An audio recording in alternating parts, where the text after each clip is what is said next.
درد ہے. آؤ آگے چلیے ذرا توجہ فرمانا. مارج السنن جلد نمبر 5 توجہ فرما. امام ابن النجار نے زاہد بن بلخی کے متعلق فرمایا وہ بڑے نفیس مجاز ملح اور شباہت اور اہل طریقت مذہب والے پر حسن کلام رکھتے تھے. لوگ برکت کے لیے ان کی خدمت میں حاضر ہوتے اور انہیں کئی مرتبہ دیکھا کہ وہ جناب سرکار محمد بن بلخی آپ اپنے مرشد کی صحبت میں جاتے. توجہ کرنا, اپنی مرشد کی صحبت میں ابو محمد عبد الوہاب کے پاس جاتے. جب جاتے وَسَمِعْتُ كَلَامُهُ وَقَبَّلْتُ يَدَهُ, وہ بیٹھ کر مرشد کا کلام سنتے اٹھ کر ان کے ہاتھ چوم لیتے تھے, ہاتھ ان کے چوم لیتے تھے. یہ کون؟ محمد بن بلخی کے متعلق فرمایا. آپ نے فرمایا کہ وہ اپنے جب مرشد کے پاس جاتے بیٹھ کے کلام سنتے, ان کی صحبت میں کلام سن کر پھر کیا کرتے تھے, پھر اٹھتے تھے اور اٹھ کر جا کر اپنے شیخ کا ہاتھ چومتے تھے محبت کی خاطر, ادب کی خاطر. آگے چلیے دوسرا قول.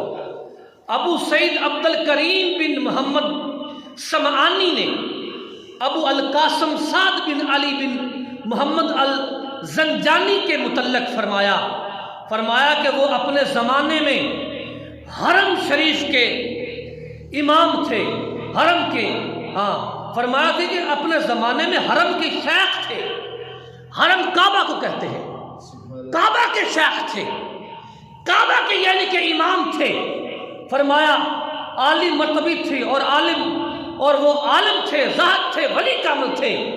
لوگ جب ان کو دیکھتے برکت کے لیے اس کے پاس دوڑ کر جاتے اور کہتے ان الناس یقبلون ید الزنجانی اکثر مما یقبلون الحجر الاسود. وہ جب لوگ جاتے ان کو دیکھتے حجر اسود کو چومنا چھوڑ کر اپنے شیخ کے ہاتھ چوما کرتے تھے. یہ کوئی آج سے نہیں ہے, ہاتھ چومنا, قدم چومنا. آگے چلیے گا. وہ حجر اسود کے چومنا چھوڑ کر اور اپنے مرشد کامل کے ہاتھ چوما کرتے تھے. اب آگے چلیے گا. یہ ادب ہے اپنے مرشد کے ساتھ. مرشد کا مقام کیا ہے, مرشد کی شان کیا ہے, بسم اللہ, مرشد کی مرتبہ کیا ہے. آگے ذرا چلیے توجہ فرمانا. آگے حضرت حضور پاک صلی اللہ علیہ وسلم کے غلاموں اور عاشقوں توجہ فرمانا.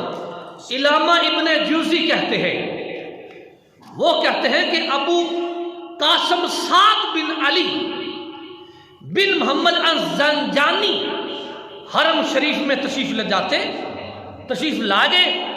یخلون المطاف یقبلون یداہ اکثر من تقبل حجر. فرماتے کہ لوگ جب دیکھتے اپنے شیخ کو, اپنے مرشد کو, کعبے کا طواف چھوڑ دیتے تھے. اللہ اکبر, کعبے کا طواف چھوڑ دیتے تھے, حجر اسود کو چومتے تھے, چھوڑ دیتے تھے, بھاگ کر اپنے مرشد کے ہاتھ چومتے تھے. کعبے کا طواف چھوڑ کر. یہ کوئی نیا کام نہیں ہے مرشد کے ہاتھ چومنا. یہ سوال ہے, بڑا عظیم سوال ہے, اکثر دنوں میں آتا ہے اور لوگ طرح طرح کے یہ سوال کرتے ہیں. میں آج ان کو جواب دے رہا ہوں, پرفیکٹ جواب, اور اس جواب کا کوئی رد نہیں ہوگا انشاءاللہ تعالی. توجہ فرمانا. تو وہ کیا کرتے تھے, اپنے مرشد کامل کا جب آتے, اس ولی کا کعبے کا طواف چھوڑ کر, حجر اسود جو ہے اس کے بوسے چھوڑ کر اپنے شیخ مرشد کامل کے ہاتھ چوما کرتے تھے, ہاتھ چوما کرتے. آگے چلیے, ایک حدیث یہاں پڑھ دوں. ابن ماجہ کی حدیث پاک ہے. حضور نبی اکرم صلی اللہ علیہ وسلم, آپ کے ذہن میں سوال اٹھا ہوگا ضرور کہ پیر صاحب یہ کہہ رہے ہیں کہ خانہ کعبے کا طواف چھوڑ کر اپنے شیخ کے ہاتھ چومے جا رہے ہیں, ان کا مقام زیادہ ہے یا کعبے کا مقام زیادہ؟ سوال آگے نہ دے لیں, ذرا کلیئر کر دوں. آؤ ابن ماجہ حدیث اٹھاؤ. ابن ماجہ, حضور نبی اکرم صلی اللہ علیہ وسلم خانہ کعبے کا طواف فرما رہے تھے. طواف کے دوران آقا دو جہان سیدنا محمد مصطفیٰ صلی اللہ علیہ وسلم نے اپنا ہاتھ کعبے کی طرف کیا, انگلی کی. فرمایا اے کعبہ, تیرا بڑا مقام ہے, تیری بڑی شان ہے, بڑا مرتبہ ہے, ٹھیک ہے اپنی جگہ پر, لیکن سن لے کعبہ, تیرا مقام جتنا بھی ہے میرا ادنا سے ادنا جو امتی ہے نا اس سے تیری شان کم ہے۔ اللہ اکبر، عام امتی، عام جو میرا امتی ہے اس سے بھی تیری شان کم ہے، جس کے متعلق خود 92 کی 95 مرتبہ اللہ قرآن میں ذکر کرے ولی کی کامل کے مرتبہ، وہ ولی کی شان زیادہ ہے یا عام امتی کی شان زیادہ ہے؟ اس لیے وہ کعبے کا طواف چھوڑ دیتے تھے اور آ کر اپنے مرشد کامل کے ہاتھ چوما کرتے تھے۔ اب آؤ آگے چلیے گا، آگے چلیے۔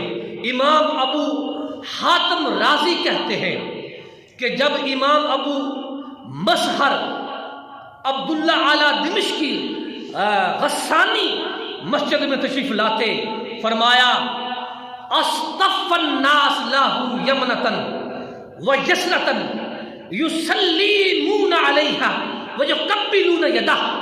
فرمایا لوگ کیا کرتے تھے، جب ان کا شیخ مسجد میں آتا تو ان کے مریدین، ان کے چاہنے والے دو صفے بناتے تھے، ارد گرد ایک صف ادھر اور ایک صف ادھر صفوں میں کھڑے ہو جاتے تھے اور کھڑے ہو کر ان کا استقبال کرتے تھے، جب داخل ہوتے تو ان کے ہاتھ چوما کرتے تھے، ہاتھ چوما کرتے تھے۔